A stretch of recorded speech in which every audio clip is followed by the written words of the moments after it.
Hi all, welcome to mint. അപ്പം നമ്മുടെ company board LGSന്റെ എക്സാം ഡേറ്റ് ഡിക്ലെയർ ചെയ്ത കാര്യം നിങ്ങളെല്ലാവരും അറിഞ്ഞിരിക്കുമല്ലോ. നമ്മുടെ ജൂലൈയിലാണ് കമ്പനി ബോർഡ് LGSന്റെ ആദ്യഘട്ട പരീക്ഷ വരുന്നത്, പ്രിലിംസ് എക്സാം. അപ്പോൾ എന്ത് ചെയ്യുക, എല്ലാവരും നല്ല രീതിയിൽ തന്നെയായിരിക്കും പഠിക്കുന്നുണ്ടാവുക. അപ്പോൾ എന്തെങ്കിലും കാരണവശാൽ പഠനം നടക്കാത്തവരാണെങ്കിലോ അല്ലെങ്കിൽ അതിലൊരു ലാഗ് ഉള്ളവരാണെങ്കിൽ ഈ ഒരു മെത്തേഡ് ഫോളോ ചെയ്യുകയും നമ്മുടെ മിൻറ്റിൻ്റെ ഒരു സപ്പോർട്ട് കൂടി നിങ്ങൾ നേടുകയാണെങ്കിൽ നിങ്ങൾക്ക് ഉറപ്പായിട്ട് വരുന്ന കമ്പനി ബോർഡ് LGSന്റെ പരീക്ഷ നിങ്ങൾക്ക് ഈസി ആയിട്ട് ക്രാക്ക് ചെയ്യാൻ സാധിക്കും. അപ്പോൾ എങ്ങനെയാണ് പരീക്ഷയ്ക്ക് തയ്യാറെടുക്കേണ്ടതെന്ന് നമുക്ക് നോക്കാം. ആദ്യമായിട്ട് തന്നെ നമുക്ക് എന്താണ് ഈ ഒരു കാറ്റഗറി നമ്പർ 423/2025 നമുക്കറിയാം എന്താണ് നമ്മുടെ LGS അല്ലേ, വേരിയസ് കമ്പനീസിലേക്കുള്ള LGS ലാസ്റ്റ് ഗ്രേഡ് സെർവൻസിൻ്റെ. അപ്പോൾ ഇതിൻ്റെ എക്സാം ഡേറ്റ് വന്നിരിക്കുന്നത് ജൂലൈ 18 ജൂലൈ 18 നമുക്ക് ഈ ഒരു എക്സാം ഉണ്ടാവും, പ്രിലിംസ്. അതിൻ്റെ ഹാൾ ടിക്കറ്റ്, കാരണം നമുക്ക് ഹാൾ ടിക്കറ്റിൻ്റെ ഡേറ്റ് കൂടി അറിഞ്ഞു കഴിഞ്ഞാൽ ഹാൾ ടിക്കറ്റ് ഇന്ന ഡേറ്റിന് വരും എന്നൊക്കെ അറിഞ്ഞാൽ ആ രീതിയിലുള്ള സ്ട്രെസ് നമുക്ക് അവോയ്ഡ് ചെയ്യാൻ പറ്റും. അപ്പോൾ ഹാൾ ടിക്കറ്റ് ഡൗൺലോഡ് ചെയ്യേണ്ട ഡേറ്റ് എന്ന് പറയുന്നത് ജൂലൈ 4 ഓക്കെ, ആ ഒരു കാര്യം നിങ്ങൾ അറിഞ്ഞു. ഇനിയോ നമുക്ക് ഇതിൽ എന്താണ് എത്ര പേരാണ് അപ്ലൈ ചെയ്തിരിക്കുന്നത്, നമ്മുടെ കൂടെ എത്ര പേര് മത്സരിക്കുന്നുണ്ടെന്ന് നമ്മളൊന്ന് അറിയണം അല്ലേ. അപ്പോൾ 6,51,606 പേരാണ് ഈ ഒരു പരീക്ഷയ്ക്ക് വേണ്ടിയിട്ട് തയ്യാറെടുപ്പ് നടത്തുന്നത്. കാരണം എന്താണ്, ഇത്രയും പേര് അപ്ലൈ ചെയ്തിട്ടുണ്ട്. അപ്പോൾ ഇതിനു വേണ്ടിയിട്ട് അപ്പോൾ നമ്മൾ എന്ത് ചെയ്യണം, നല്ല രീതിയിൽ തന്നെ എന്ത് ചെയ്യണം, ഫോക്കസ് ചെയ്ത് പഠിച്ചു കഴിഞ്ഞാലാണ് നമുക്ക് ഈ ഒരു പരീക്ഷ ക്രാക്ക് ചെയ്യാൻ സാധിക്കുക. അപ്പോൾ ഇനി കുറഞ്ഞ സമയമല്ലേ ഉള്ളൂ. ഈ ഒരു പരീക്ഷയ്ക്ക് വേണ്ടിയിട്ട് ഒരുപാട് പേര്, ലക്ഷക്കണക്കിന് ആൾക്കാർ പ്രിപ്പയർ ചെയ്യുന്നുണ്ടല്ലോ. അപ്പോൾ എനിക്കിത് കിട്ടുമോ എന്നുള്ള ടെൻഷനും കാര്യങ്ങളും അല്ലെങ്കിൽ അതിങ്ങനെ ആലോചിച്ചുകൊണ്ടിരിക്കുന്ന ആൾക്കാരാണെങ്കിൽ നിങ്ങൾ ഒട്ടും വെറി ചെയ്യേണ്ട. കാരണം എന്താണ്, കമ്പനി ബോർഡ് LGSന് വേണ്ടിയിട്ട് മിൻറ്റ് ഒരു ക്രാഷ് ബാച്ച് സ്റ്റാർട്ട് ചെയ്തിട്ടുണ്ട്. അതും കുറഞ്ഞ നിരക്കിൽ 799 രൂപയ്ക്കാണ് നമ്മൾ കമ്പനി ബോർഡ് LGSന് വേണ്ടിയിട്ടുള്ള ക്രാഷ് ബാച്ച് സ്റ്റാർട്ട് ചെയ്തിട്ടുള്ളത്. എന്നാൽ ഇതിൻ്റെ ബെനിഫിറ്റ്സ് എന്താണെന്ന് നോക്കാം. അതിൽ നമുക്ക് എന്താണ്, ഇപ്പം നിങ്ങൾ ഏപ്രിൽ 30 നമ്മൾ ആ ക്ലാസ് സ്റ്റാർട്ട് ചെയ്തിട്ടുണ്ട്. പക്ഷേ ഏപ്രിൽ 30 തൊട്ട് ഇന്ന് വരെയുള്ള ക്ലാസ്സുകൾ നിങ്ങൾക്ക് അതിൽ അവൈലബിൾ ആണ്. കൂടാതെ എന്താണ്, ലൈവ് റെക്കോർഡഡ് ക്ലാസ്സസ് ആണ്. അപ്പോൾ നിങ്ങൾക്ക് എന്ത് ചെയ്യാം, ടീച്ചേഴ്സിനോട് അപ്പോൾ തന്നെ ഡൗട്ട്സ് കാര്യങ്ങളൊക്കെ ഉണ്ടെങ്കിൽ അത് ചോദിച്ച് മനസ്സിലാക്കാനുള്ള ഒരു അവസരം കൂടിയാണ് നിങ്ങൾക്ക് എന്ത് ലൈവ് സെഷൻസിലൂടെ ലഭിക്കുന്നത്. രണ്ടാമത്തേന്ന് പറഞ്ഞാൽ ക്ലാസ് കഴിയുമ്പോൾ തന്നെ നിങ്ങൾക്ക് എന്ത് കിട്ടുന്നുണ്ട്, അതിൻ്റെ പ്രിൻറ്റബിൾ PDF നോട്ട്സും നിങ്ങൾക്ക് അവൈലബിൾ ആണ്. കൂടാതെ എന്താണ്, നമുക്ക് അതായത് ഓരോരോ ക്ലാസ്സിൻ്റെയും ലാസ്റ്റ് മൊമെൻറ്റിൽ നമുക്ക് എന്ത് ചെയ്യുന്നുണ്ട്, അന്ന് പഠിച്ച കാര്യങ്ങൾ റിലേറ്റ് ചെയ്തിട്ടുള്ള ടെസ്റ്റ് സീരീസുകളും നമ്മൾ എന്ത് ചെയ്തിട്ടുണ്ട്, അവൈലബിൾ ആണ് നിങ്ങൾക്ക്. അപ്പോൾ അതും നിങ്ങൾക്ക് എന്ത് ചെയ്യാൻ ഒരു അഡ്വാൻറ്റേജ് ആണ്. നമ്മൾ പഠിച്ച കാര്യങ്ങളൊന്ന് ഓർത്തെടുക്കാൻ വേണ്ടിയിട്ടാണ് ഈ ഒരു ടെസ്റ്റ് സീരീസ് കൊണ്ട് നമ്മൾ ഉദ്ദേശിക്കുന്നത്. അടുത്തത് എന്താണ്, മെൻറ്റർഷിപ്പ് സപ്പോർട്ട്. അതായത് നമ്മളൊന്ന് ഡൗൺ ആകുമ്പോൾ നമുക്ക് എന്ത് ചെയ്യുക, ഷെയർ ചെയ്യാൻ പറ്റുന്ന ഒരാൾ നമ്മുടെ കൂടെ ഉണ്ടെങ്കിൽ നമുക്കത് ഭയങ്കര ഒരു എന്താണ്, അത് നമുക്കൊരു ഭയങ്കര സപ്പോർട്ടാണ് അല്ലേ. അപ്പം നമുക്ക് എന്തെങ്കിലും ബുദ്ധിമുട്ടോ കാര്യങ്ങളോ ഉണ്ടെങ്കിൽ നിങ്ങൾക്ക് ഷെയർ ചെയ്യാൻ ഒരു മെൻറ്റർഷിപ്പ് സപ്പോർട്ടുണ്ട്. അപ്പോൾ അതും മിൻറ്റ് പ്രൊവൈഡ് ചെയ്യുന്നുണ്ട്. അടുത്തതോ, നമ്മുടെ ന്യൂ SCERT സിലബസ് ഫോളോ ചെയ്തിട്ടാണ് എല്ലാ ക്ലാസ്സുകളും പോകുന്നത്. അപ്പോൾ അതിൻ്റെ PYQs നമ്മൾ നൽകുന്നുണ്ട്. അപ്പോൾ ഈ ഒരു അവസരം നിങ്ങൾ നല്ല രീതിയിൽ യൂട്ടിലൈസ് ചെയ്യുന്നതാണെങ്കിൽ ജൂലൈ ഫസ്റ്റ് വീക്കോടുകൂടി നിങ്ങൾ എന്ത് ചെയ്യും, കമ്പനി ബോർഡ് LGSന് വേണ്ടിയിട്ടുള്ള ഒരു ആപ്റ്റ് ആയിട്ടുള്ള സ്റ്റുഡൻ്റ് ആയിട്ട് മാറും. അപ്പോൾ ഈ ഒരു അവസരം നിങ്ങൾ മിസ് ഔട്ട് ചെയ്യേണ്ട, വേഗം തന്നെ ജോയിൻ ചെയ്തോ ഈ താഴെ കാണുന്ന നമ്പറിൽ. ഇനി ഞാൻ പറഞ്ഞു, നമ്മൾ ഇനിയുള്ള സമയം എങ്ങനെ യൂട്ടിലൈസ് ചെയ്ത് കഴിഞ്ഞാലാണ് നമ്മൾ ഈ ഒരു പരീക്ഷയ്ക്ക് ക്രാക്ക് ചെയ്യാൻ പറ്റും. അതിനാദ്യം അറിയേണ്ടത് കമ്പനി ബോർഡ് LGSന് വേണ്ടിയിട്ടുള്ള ഒഫീഷ്യൽ സിലബസ് ആണ്. അത് നിങ്ങൾ പ്രിൻ്റ് ഔട്ട് എടുത്തവരാണെങ്കിൽ അതിൽ നിങ്ങൾ എന്ത് ചെയ്യുക, പഠിച്ച ഭാഗങ്ങൾ ടിക്ക് ചെയ്യുക. അല്ലാത്തവരാണെങ്കിൽ അത് പ്രിൻ്റ് ഔട്ട് എടുത്ത് അതിൽ നിങ്ങൾ പഠിച്ചതും അല്ലെങ്കിൽ നിങ്ങൾക്ക് എന്താ പറയുക, നമ്മുടെ സ്ട്രോങ് ഏരിയ എന്ന് തോന്നുന്ന ഭാഗങ്ങളൊക്കെ ടിക്ക് ചെയ്ത് പോവുക. എന്നിട്ട് ബാക്കി ഏരിയാസ് നോക്കുമ്പോൾ എങ്ങനെയുണ്ട്, നമ്മൾ എത്രമാത്രം പഠിച്ചു എന്നൊക്കെ നമുക്ക് അതിൻ്റെ ഒരു ഔട്ട്ലൈൻ ലഭിക്കുന്നതായിരിക്കും. അതിനുശേഷം വേണം എന്ത് ചെയ്യാൻ, നമ്മൾ പഠിച്ച കാര്യങ്ങൾ ഇനി നമുക്ക് എന്താണ് മുന്നിൽ വളരെ കുറഞ്ഞ സമയമാണ്, അത് നമ്മൾ മാക്സിമം യൂട്ടിലൈസ് ചെയ്യാൻ എന്ത് ചെയ്യണം, നമ്മൾ 5 മുതൽ 10 വരെയുള്ള SCERT ടെക്സ്റ്റ് ബുക്ക് നല്ല രീതിയിൽ ഒരു പ്രാവശ്യമെങ്കിലും മനസ്സിരുത്തി ഒന്ന് വായിച്ചു പോവുക. എന്നിട്ട് ഇത് വേണം എന്ത് ചെയ്യാൻ, നമ്മൾ PYQസിലേക്ക് എൻ്റർ ചെയ്യാൻ, അതായത് പ്രീവിയസ് ഇയർ ക്വസ്റ്റ്യൻ പേപ്പറിലേക്ക് എൻ്റർ ചെയ്യും. അപ്പോൾ എന്ത് ചെയ്യും, നമ്മൾ എന്ത് ചെയ്യുക, ഒരു പ്രാവശ്യം നമ്മൾ ഇതൊക്കെ വായിച്ചു, ശരി നമ്മുടെ മൈൻഡിൽ കിടക്കുന്നുണ്ട്, പക്ഷേ ഒന്നും അങ്ങനെ നമ്മളെന്താ ഇരുത്തമെന്ന പഠിത്തമല്ല, ജസ്റ്റ് നമ്മളൊന്നും ഒരു പ്രാവശ്യം വായിച്ചിട്ടേ ഉള്ളൂ. ഇനി നമ്മൾ PYQs ചെയ്യുമ്പോഴാണ് നമ്മൾ എന്ത് ചെയ്യുന്നത്, ഇതിൽ ആഡ് ഓൺ ചെയ്യുന്നത്. എങ്ങനെ, ഒരു ക്വസ്റ്റ്യൻ ചെയ്യുന്നു, അതിന് 4 ഓപ്ഷൻസ് ഉണ്ടാവും. അതെന്തുകൊണ്ട് ഇതിന് യോജിക്കുന്നില്ല എന്നുള്ള രീതിയിൽ നമ്മളൊന്ന് മനസ്സിലാക്കുമ്പോൾ എന്താ, നമ്മൾ ഒന്നുകൂടി അതിനെപ്പറ്റി അറിയും. അപ്പം നമ്മൾ പോലും അറിയാതെ നമ്മൾ എന്ത് ചെയ്യും, എക്സ്ട്രാ കുറേ കാര്യങ്ങൾ നമ്മളിങ്ങനെ പഠിച്ചുകൊണ്ടിരിക്കും. അപ്പോൾ എന്ത് ചെയ്യുക, ആദ്യം നിങ്ങൾ ചെയ്യേണ്ടത് SCERT ടെക്സ്റ്റ് ബുക്ക് എന്താണ് ഇപ്പോൾ ഓൺലൈനിലും അതായത് PDF ആയിട്ട് നമുക്ക് അവൈലബിൾ ആണ്. അപ്പോൾ അതെടുത്തിട്ട് ജസ്റ്റ് ഒരു പ്രാവശ്യം നിങ്ങൾ സയൻസ്, സോഷ്യൽ സയൻസ് ഇതൊന്ന് വായിച്ചു പോവുക. 5ാം ക്ലാസ് മുതൽ 10 വരെയുള്ളത് അത് ജസ്റ്റ് ഒന്ന് സ്പീഡിൽ വായിച്ചു പോവുക. എന്നിട്ട് എന്ത് ചെയ്യുക, അതിന് പാരലായിട്ട് എല്ലാം വായിച്ച് തീർത്തിട്ടേ ഞാൻ പരീക്ഷ എഴുതൂ എന്ന് വിചാരിക്കുന്നത്. ഇതിന് പാരലായിട്ട് എന്ത് ചെയ്യുക, ഓരോ ദിവസവും ഒരു ഫുൾ മോക്ക് ടെസ്റ്റ്, അതായത് കഴിഞ്ഞ പ്രീവിയസ് ഇയർ ക്വസ്റ്റ്യൻ പേപ്പർ വെച്ചിട്ട് ഒരു ഫുൾ ടെസ്റ്റ് ചെയ്യാൻ ശ്രമിക്കുക. അതിന് എന്ത് ചെയ്യുക, കൃത്യമായ ഒരു സമയക്രമം പാലിക്കുക.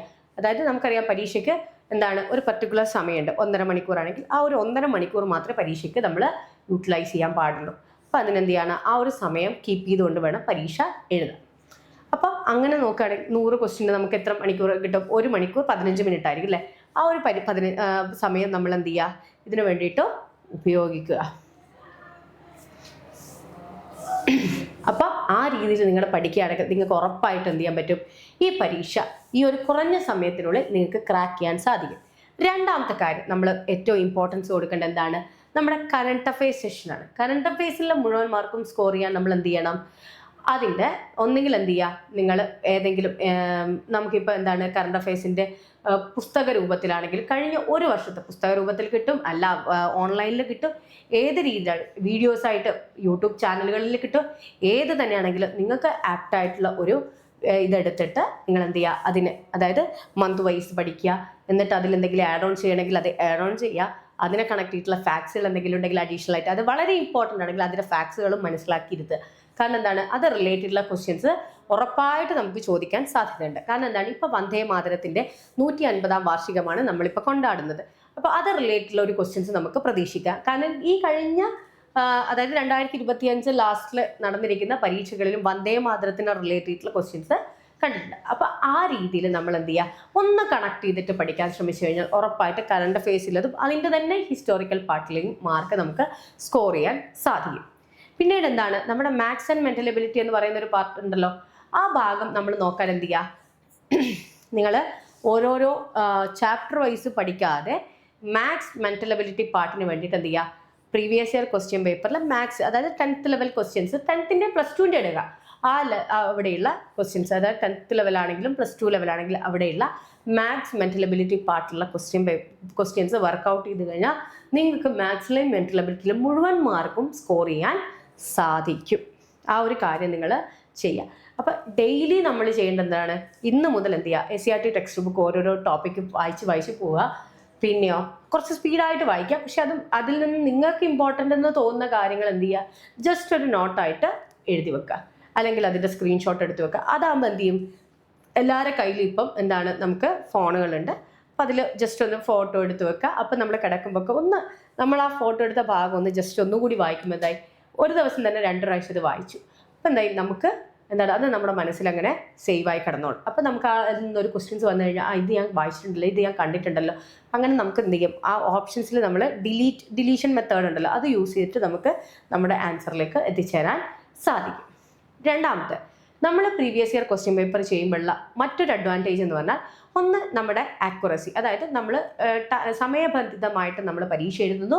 രണ്ടാമതായിട്ട് കൃത്യത നമ്മൾ പാലിക്കുന്നത്. അതായത് കൃത്യത എന്ന് പറഞ്ഞു കഴിഞ്ഞാൽ ക്വസ്റ്റ്യന് നമ്മൾ കറക്റ്റായിട്ട് ആൻസേഴ്സ് എഴുതുന്നു. നെഗറ്റീവ് മാർക്സ് കുറയ്ക്കാൻ ഇതുകൊണ്ട് നമുക്ക് സഹായമാണ് ഉണ്ടാകുന്നത്. നെഗറ്റീവ് മാർക്സ് അതായത് കറക്കി കുത്തുന്ന പരിപാടി നമ്മൾ അവിടെ നിർത്തും. കാരണം എന്താണ്, നമ്മളിതിങ്ങനെ പ്രാക്ടീസാണ് ചെയ്യുന്നത്. അപ്പോൾ എന്ത് ചെയ്യും, ഇതിന് ഉത്തരം എനിക്ക് അറിയില്ലെങ്കിൽ സ്കിപ്പ് അടിക്കാൻ നമ്മൾ പഠിക്കും. പിന്നെയോ 1 മുതൽ 100 വരെയുള്ള ചോദ്യങ്ങളിലൂടെ ഒരു പ്രാവശ്യമെങ്കിലും നമ്മൾ സ്പീഡിൽ എന്ത് ചെയ്യും, പരീക്ഷയ്ക്ക് എത്തിച്ചേരാൻ സാധിക്കും. കാരണം എന്തുകൊണ്ടാണ്, നമ്മൾ ആ ഒരു സമയം കീപ്പ് ചെയ്തിട്ടാണ് ചെയ്യുന്നത്. അപ്പോൾ എന്താണ്, നമ്മളിങ്ങനെ ഡെയിലി അത് പ്രാക്ടീസ് ചെയ്യുമ്പോൾ എന്താവും, നമുക്ക് ആ 100 ക്വസ്റ്റ്യന് നമ്മൾ പറയുന്ന സമയത്തിനുള്ളിൽ തന്നെ നമ്മളത് എത്തിച്ചേരുന്നതായിരിക്കും. അപ്പോൾ അതുകൊണ്ട് എന്ത് ചെയ്യുക, ഇന്ന് മുതൽ തന്നെ previous year question paper workout ചെയ്യാൻ ശ്രമിക്കുക. അത് തന്നെയാണ് മോക്ക് ടെസ്റ്റിലും പറഞ്ഞിരിക്കുന്നത്. സമയക്രമം പാലിച്ച് വേണം, അതായത് സമയക്രമം പാലിച്ച് കൃത്യതയോടെ വേണം എന്ത് ചെയ്യാൻ, ഒരു പരീക്ഷയ്ക്ക് അറ്റൻഡ് ചെയ്യാൻ. അപ്പോൾ ഇന്ന് നമുക്ക് കിട്ടുന്നത് ചിലപ്പോൾ 5 മാർക്കായിരിക്കാം, അല്ലെങ്കിൽ 10 മാർക്കായിരിക്കാം. കുറേ നെഗറ്റീവ്സ് ഉണ്ട്. ഈ നെഗറ്റീവ് മാർക്സോ നമ്മുടെ ശരിയിൽ നിന്നാണ് ആ നെഗറ്റീവ് മാർക്കിൻ്റെ മാർക്ക് റെഡ്യൂസ് ചെയ്യുന്നതിനുള്ള കാര്യവും കൂടി നിങ്ങളൊന്ന് ഓർക്കുക. അപ്പോൾ എന്ത് ചെയ്യുക, ഈ കറക്കി കുത്തുന്ന പരിപാടി ഒഴിവാക്കുക.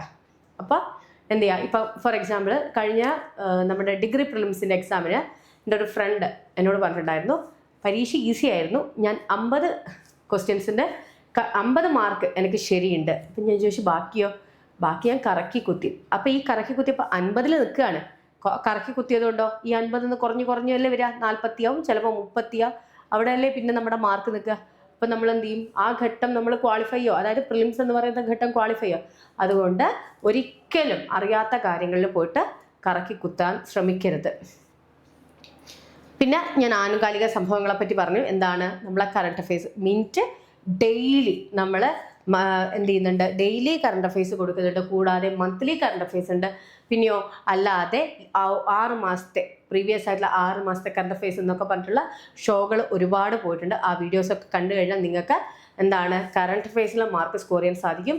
ഈ കഴിഞ്ഞ പ്രിലിംസ് എക്സാമിന് വേണ്ടിയിട്ടുള്ള അതിലുള്ള കറണ്ട് അഫയേഴ്സിൽ നമ്മൾ പറഞ്ഞിരിക്കുന്ന എല്ലാ ക്വസ്റ്റ്യൻസും അതിൽ വന്നിട്ടുണ്ട്. അത് ഞങ്ങൾക്കും എന്താണ് ഒന്നുകൂടി നമ്മുടെ ഷോയിൽ എന്താണ് കുറച്ചും കൂടി നമുക്ക് ഞങ്ങൾ പറയുന്ന കാര്യങ്ങളും ഇതിൽ വരുന്നുണ്ടല്ലോ എന്നുള്ളത് കൊണ്ട് എന്താണ് അതൊരു പോസിറ്റിവിറ്റിയാണ്. അപ്പോൾ എന്ത് ചെയ്യുക, നിങ്ങൾ കറണ്ട് അഫയേഴ്സ് ഫോളോ ചെയ്യുമ്പോൾ നല്ല രീതിയിൽ തന്നെ ഫോളോ ചെയ്യുക. അതിൻ്റെ ഫാക്ട്സുകൾ ആഡ് ഓൺ ചെയ്യാനും കൂടി ശ്രമിക്കുക.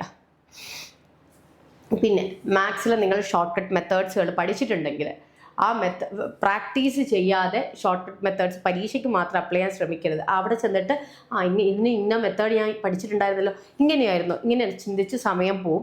അതുകൊണ്ട് എന്ത് ചെയ്യുക, നിങ്ങൾ ഏതെങ്കിലും ഷോർട്ട് കട്ട് മെത്തേഡ്സ് പഠിച്ചിട്ടുണ്ടെങ്കിൽ അത് ഫോളോ ചെയ്യാൻ നിങ്ങൾ ആഗ്രഹിക്കുന്നെങ്കിൽ അതിൽ പ്രാക്ടീസ് വേണം. അപ്പോൾ എന്ത് ചെയ്യണം, അതിൻ്റെ ഒരു 10 ക്വസ്റ്റ്യൻ എടുക്കുക, അതൊന്ന് പ്രാക്ടീസ് ചെയ്യുക, സമയം വീണ്ടും അങ്ങനെ നമ്മൾ എന്ത് ചെയ്യണം, ഏതൊരു ഷോർട്ട് കട്ട് മെത്തേഡ്സ് പഠിച്ചു കഴിഞ്ഞാലും അതൊന്ന് അപ്ലൈ ചെയ്യാൻ ശ്രമിക്കുക.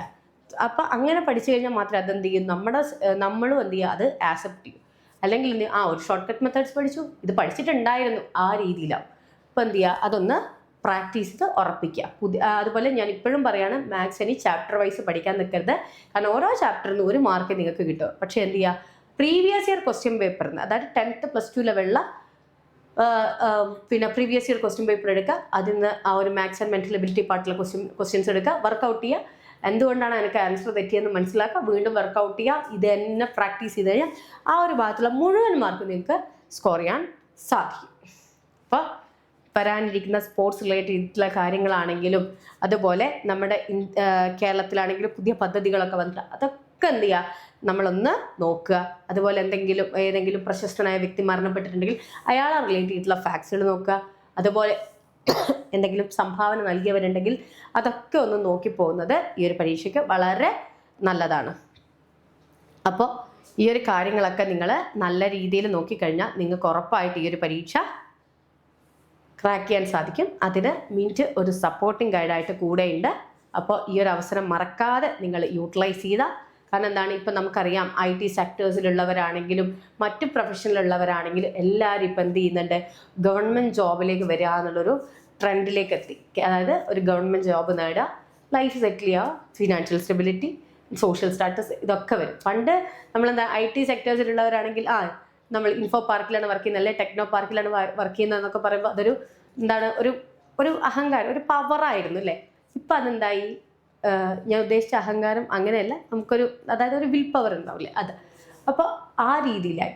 ഇപ്പം എന്ത് ചെയ്തു, ജോലിയുടെ സ്ട്രെസ്സ്, അതുപോലെ പല രീതിയിലെ എലിമിനേഷൻസ് നടക്കുന്നതുകൊണ്ട് എന്ത് ചെയ്യുന്നുണ്ട്, ഏറ്റവും സേഫ് സോൺ എന്ന് പറയുന്നത് ഗവൺമെൻറ് ജോബായി മാറിയിട്ടുണ്ട്.